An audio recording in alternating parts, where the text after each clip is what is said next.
Armin for this invitation. It's a big pleasure for me to be here today presenting my latest research on,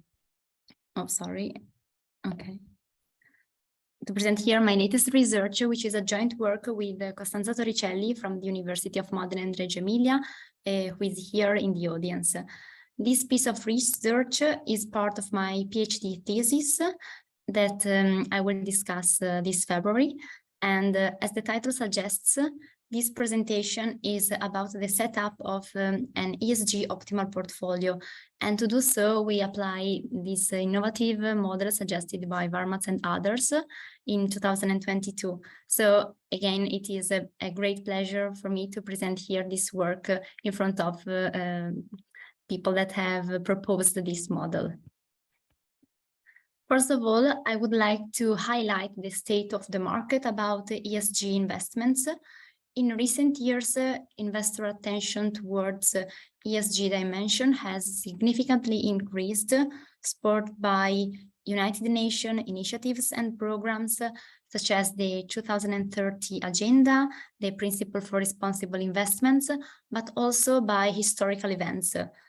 For instance, crises such as the global recession or also the COVID-19 pandemic have played an important role in raising investors' awareness towards social responsibility and sustainability issues. In the figure below, we can see that according to the Global Sustainable Investment Review, GSIA, the assets under management were about $98 trillion in 2020.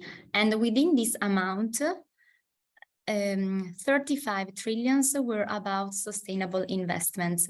And this figure represents about 36% of total asset under management that refers to all regions. So all principal markets such as Europe, North America, Asia, Canada, Japan.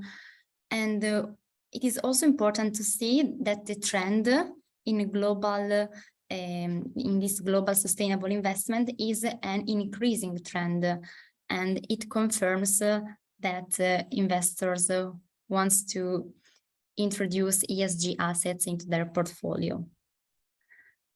Now we can give a look about the literature, the background literature, and we can say that the literature on ESG-related portfolios has its roots in the literature on social responsible investment.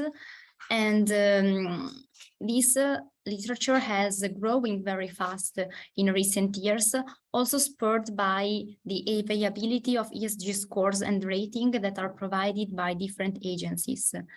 In principle, this literature investigates the integration of ESG scores and rating into investment portfolios. And we have identified three main strands. There is a first strand that regards screening strategies, and it's not the more recent one because it is since the beginning of the 2000s that screening strategies are adopted to set up socially responsible investments. At the beginning, there was a negative screening approach that consisted of excluding stocks that are related to unethical sectors that are called sin stocks, that are about sectors such as weapons, gambling, or alcohol, tobacco. Then with the introduction of ESG scores and ratings, this negative screening approach consists of excluding stocks that have a low ESG score, or that have an ESG score that is below a certain threshold. Then the positive screening is basically the opposite. In positive screening strategies, investors want to select all the stocks that are more virtuous, so they have a very high ESG score. And best-in-class screening is a specification of positive screening because it consists in cherry-picking stocks with the highest ESG scores in a certain sectors. This literature is very vast. It is mainly an empirical literature, but it presents non-conclusive evidence. For example, we can summarize that the performance of these screened portfolios is able to overperform a passive benchmark only in the case in which the screening is based on the governance dimension, and this overperformance is also more likely in the long run. In fact, in a previous study from me and Costanza Torricelli, we have investigated the performance of screening strategies both in the long run and in the short run. And we have found that in the long run, there is this overperformance of screened portfolios, while in the short run, we haven't found an overperformance. And this overperformance is not there, both in short periods of crisis, but also in short periods characterized by normal market conditions. Then we can move to the second strand of the literature, and it consists in a two-step approach. So there is a first step in which ESG screening is performed over the constituents of a diversified index. So it is essentially what we have seen in the first strand.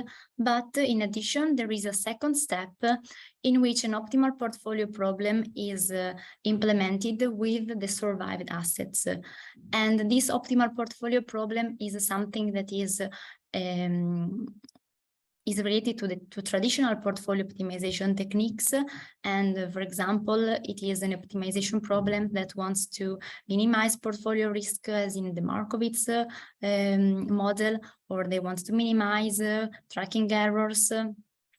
So here, ESG portfolios are created taking into consideration the ESG dimension in the first step with the screening, while the second step is something related to traditional optimization theory and not specifically related to ESG. And also here, the literature has shown that there are some trade-offs. For example, these approaches give higher weights to stocks that are correlated with the excluded assets, so it's something that an investor might not want. And also sometimes there is a risk-return combination that is not so high. Then we can conclude with the third strand of the literature. And this strand of the literature say that portfolio in consideration of ESG can be set up by using an optimization model that it includes the ESG dimension. So starting from, for example, the traditional mean variance portfolio optimization problem, we can introduce a third dimension, specifically the ESG dimension, or we can also focus only on the green dimension, the environmental one. So we can use greenhouse gas emission instead of ESG score. So here there is some flexibility, but the point is that here we have a three-dimensional optimization problem. And beside risk and return, we also add a third dimension that is represented by the sustainability one. This type of models can also use the ESG dimension that can be both related or unrelated to systemic risk, as the paper by Varmats and others show, because there are two different strands of literatures when we talk about the impact of ESG over return of portfolios. There is one strand of literature according to which the ESG dimension affects portfolio return without changing the risk, but there are also other studies and other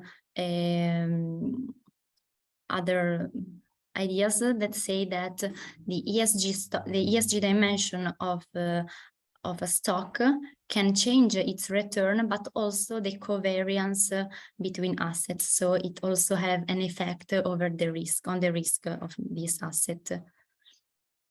And now we can arrive at our research. So what we do is we investigate the setup of optimal portfolios for ESG assets, and we try to answer two main related research questions.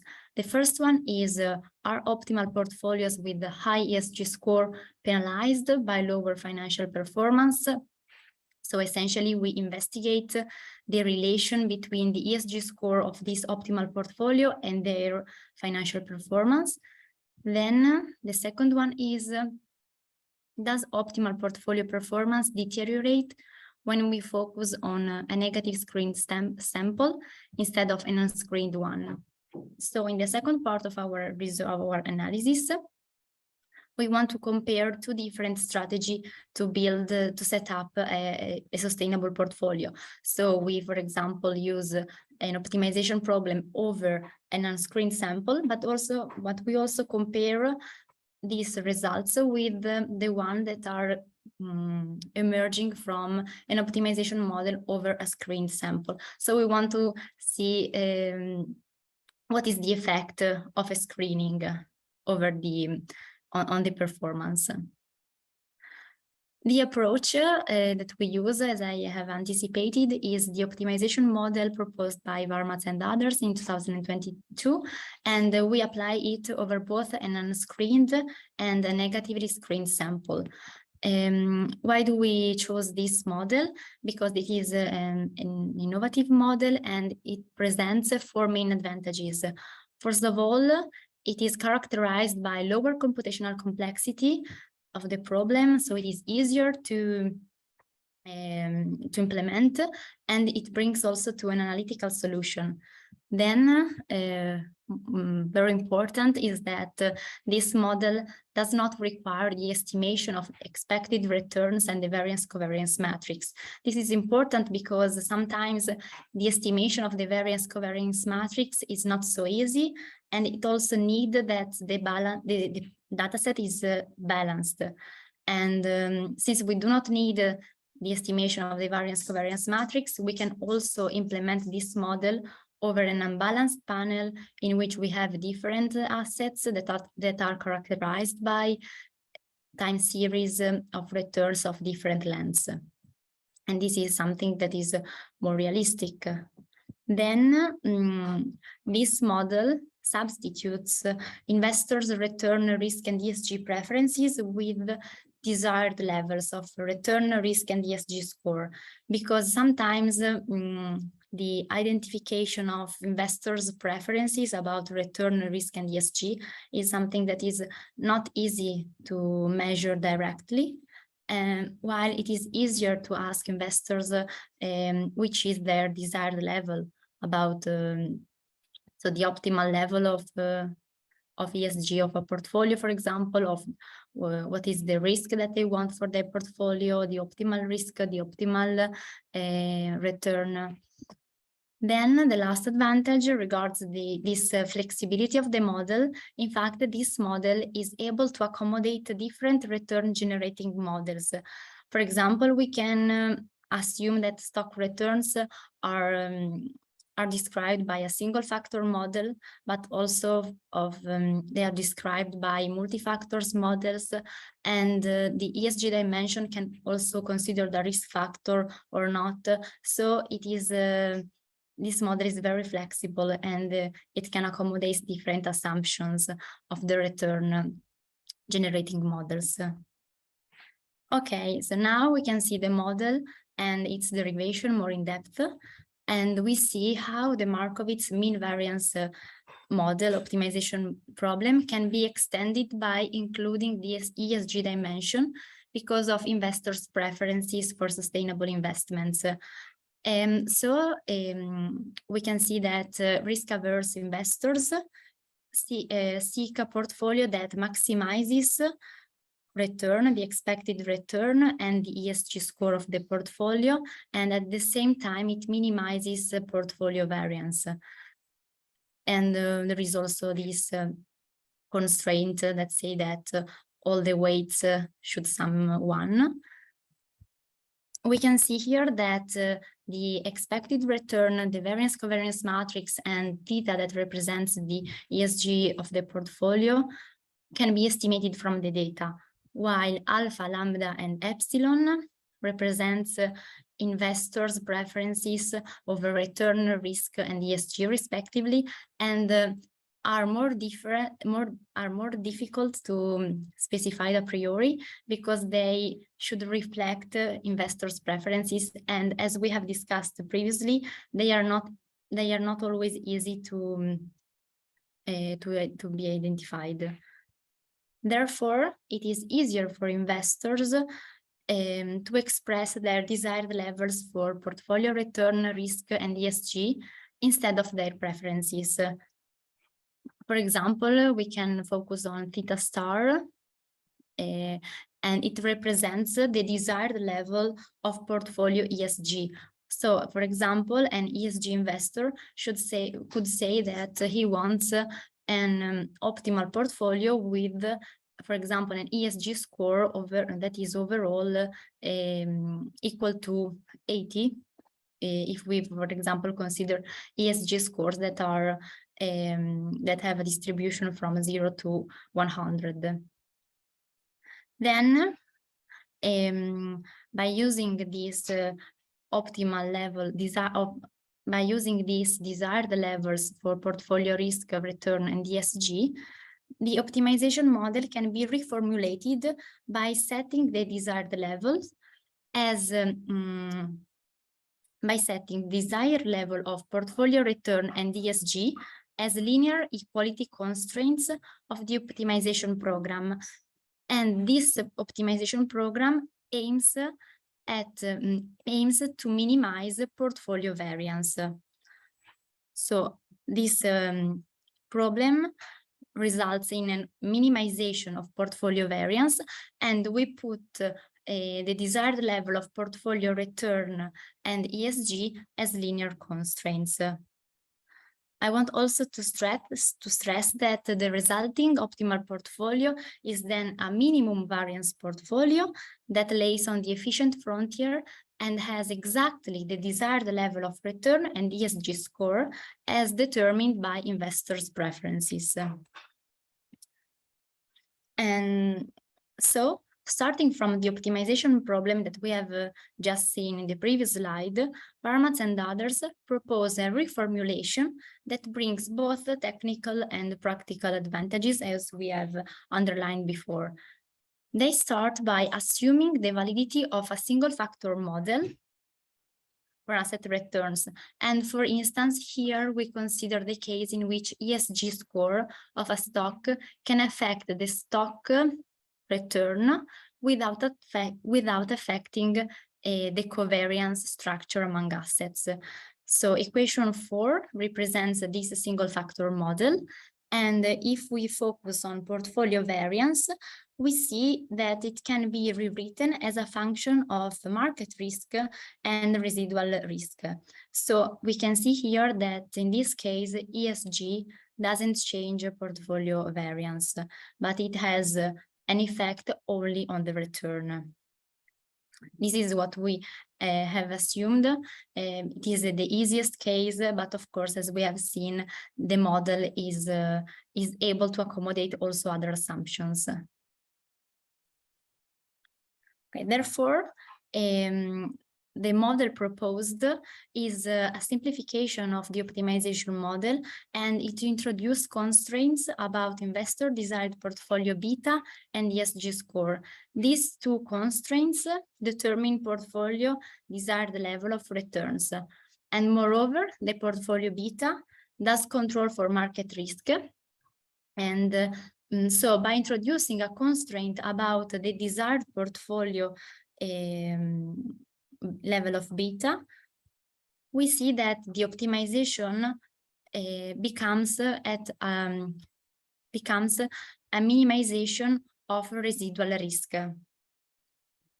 But we have also to stress that residual risk residual risk is a diagonal matrix, and it can be eliminated without changing the solution of the model. So this is why the model simplifies, and we have to find the weights that minimize this quantity. And here we do not see that there is the variance, the residual risk, because since it is a diagonal matrix, it can be eliminated. Okay, now we can arrive at the description of our dataset that we have used for our empirical analysis. We have focused on the European market, and we have chosen the Eurostoxx index. We have chosen this index because it is a very liquid one, and it has stocks that are all denominated in euro, so we do not have problems with the exchange rates. We have chosen all the stocks that were part of this index from January 2007 to August 2022. So the total number of stocks we have is 586 stocks. And as I have reported here, the dataset is represented by an unbalanced panel. In fact, there are some stocks that have a very short time series, while there are other stocks that have, for example, a time series that cover all the period analyzed. As for the ESG score, we have chosen to use the Bloomberg ESG disclosure score. It is a score that is provided by Bloomberg, and it goes from 0 when there is no disclosure to 100 when there is the maximum level of disclosure. And we have assumed that disclosure is a proxy of sustainability. In fact, more sustainable companies are the ones that disclose more. Here I have reported a table that represents some descriptive statistics of our dataset. In fact, for example, we have divided the stocks based on their ESG score. So we have stocks for which an ESG score is not available. And we have also other 6 classes depending on the ESG score. What we can see is that there is not a monotone relation between the ESG score and the return risk reward of these stocks.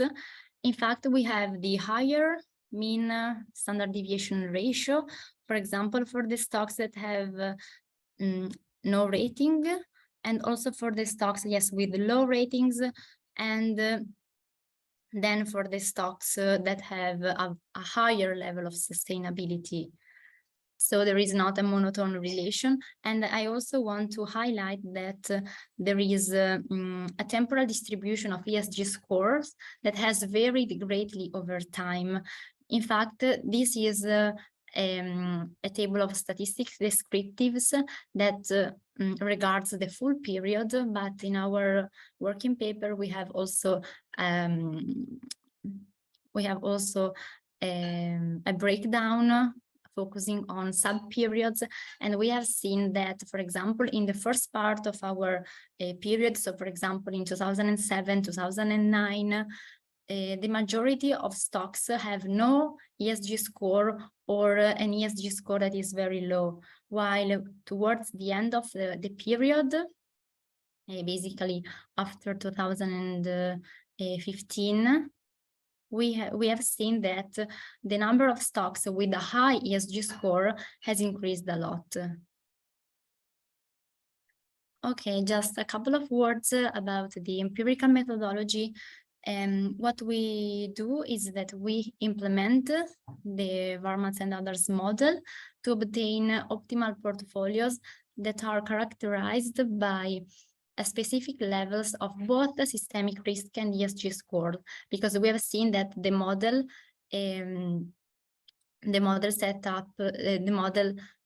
wants to specify linear constraints about portfolio desired beta and portfolio desired ESG level.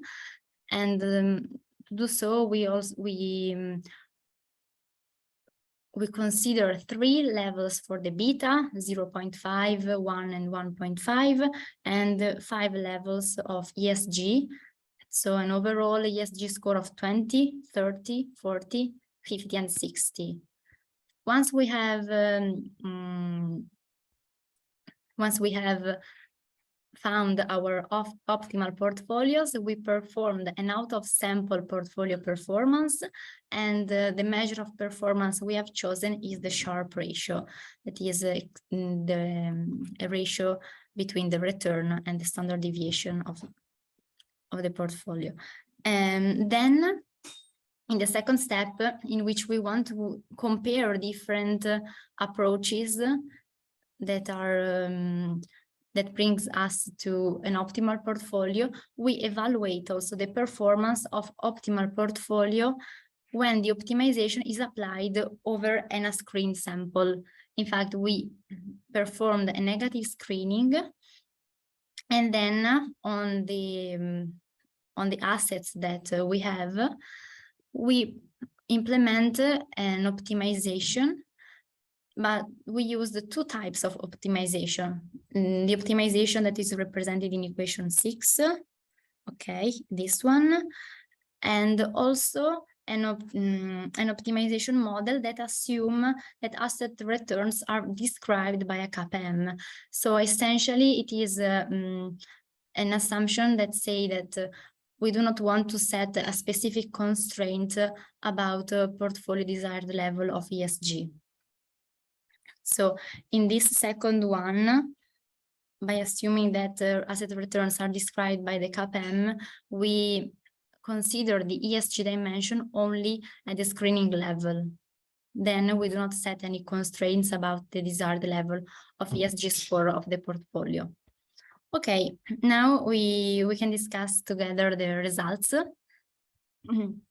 For each level, here we have this table and say that represents 15 different portfolios. We have the first 5 portfolios that are characterized by a beta of 0.5. They have different level of ESG scores. And for each portfolio, we have also reported the mean and standard deviation of returns over the whole period. And in the last column, there is the Sharpe ratio. What we can see is that for each level of systemic risk, the Sharpe ratio of the optimal portfolio is negatively and monotonically related to the target ESG level. Then, if we keep the ESG score constant, we observe a negative relationship between systemic risk and performance, suggesting that, basically it suggests that portfolio total risk, that is the denominator of the Sharpe ratio, increases more than systemic risk, whereas according to our single factor model, portfolio return compensate only systemic risk. So this is why, for example, if we focus on an ESG score of 20, we see that by increasing the beta, the performance becomes lower. Then, in order to investigate, because the results in the previous table refer to the whole period, then we want to investigate whether results change when focusing on shorter sub-periods. Then we compute rolling Sharpe ratios with a window width of 18 months.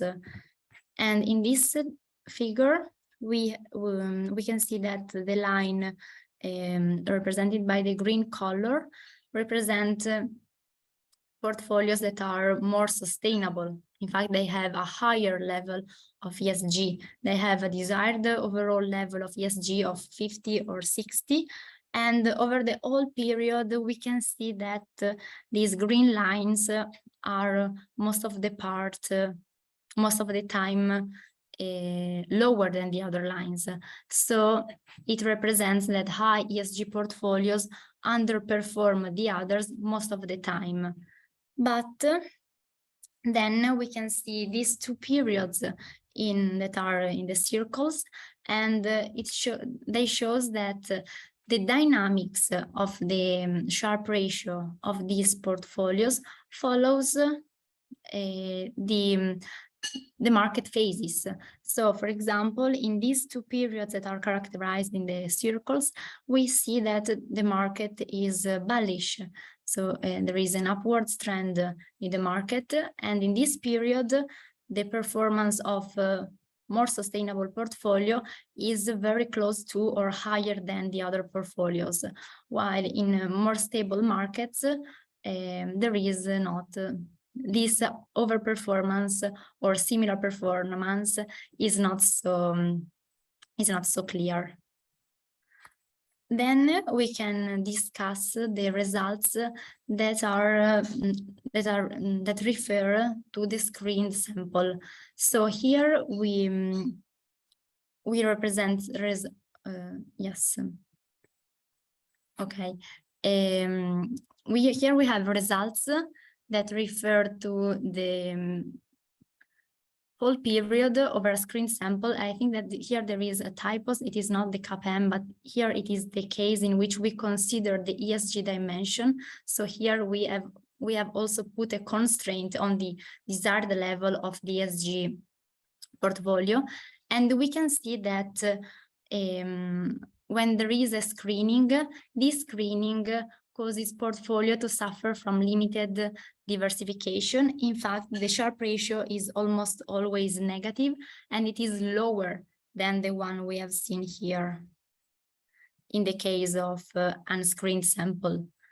The only difference that I want to highlight is that when we perform a screening greater or equal to 50, so in the case in which we consider all the stocks that have an ESG score greater or equal to 50, so we eliminate all the stocks with lower ratings. Here, for example, when the beta is 1 or 1.5, so when the portfolio is has a systemic risk as the market or a more aggressive portfolio, here we see that there is a great improvement in the performance.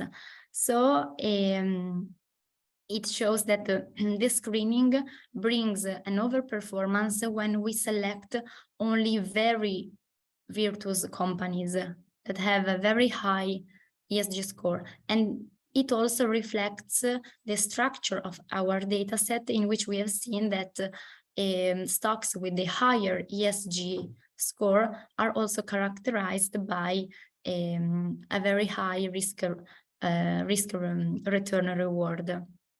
And this also can be synthesized by the fact that companies that have a very high ESG score are also able to overperform the others. And here it is the last part of our results, in which we have performed a screening over the sample, and then we have done an optimization model, but without considering the ESG constraint. So we introduce more flexibility on the ESG level of the optimal portfolio, but we have imposed a kind of constraint about the ESG with the screening. And here we can see that results are a bit higher. So the performance is a bit higher than the previous case because of this more flexibility that we introduce. But again, when the screening threshold is very low, we see that the performance is not sometimes penalized by this limited diversification. Okay, so maybe someone can ask, which is the best strategy for ESG compliant portfolios? We have seen different strategies, we have compared them, but which is the strategy that we can suggest to asset managers? Of course, the answer is not one, but it depends on the ESG objective. For example, if investors or asset managers want to set up a portfolio with an exact ESG score, in this case, the model proposed by Varmats and others is suitable. And we have seen that when we implement it over an unscreened sample, we also do not have the problem of limited diversification. But we have also to consider, we have to take into consideration that this model to some extent reflects the risk, the return risk reward that characterizes our initial investment set.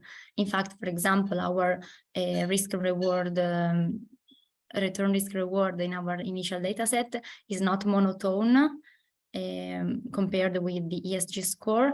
And so we have reached the results that say that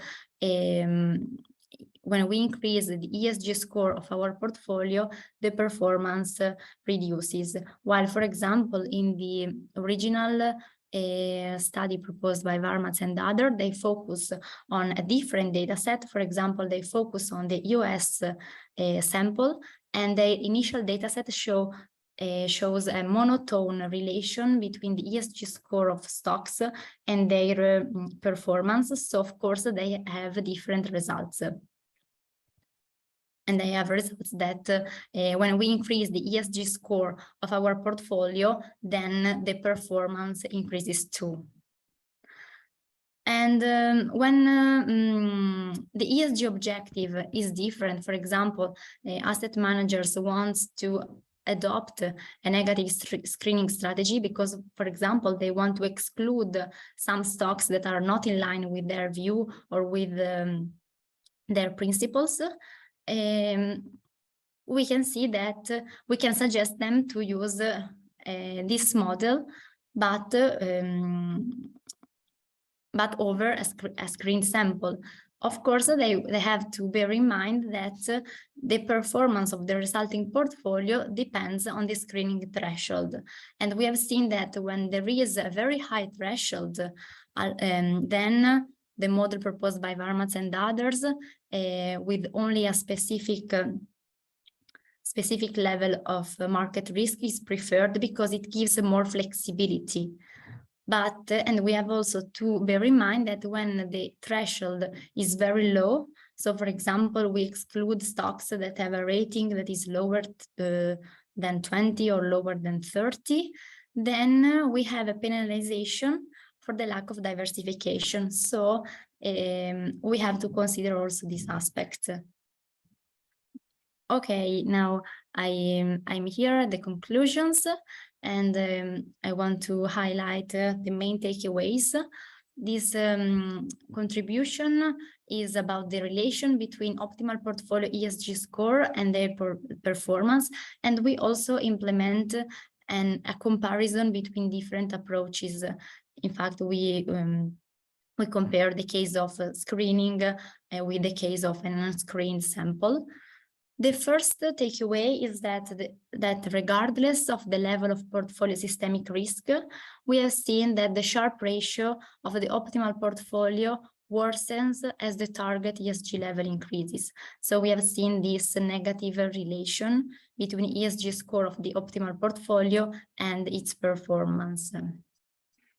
Then, when focusing on rolling Sharpe ratios and sub-periods, we have seen the Sharpe ratio dynamics of portfolios with the highest average ESG follows market phases.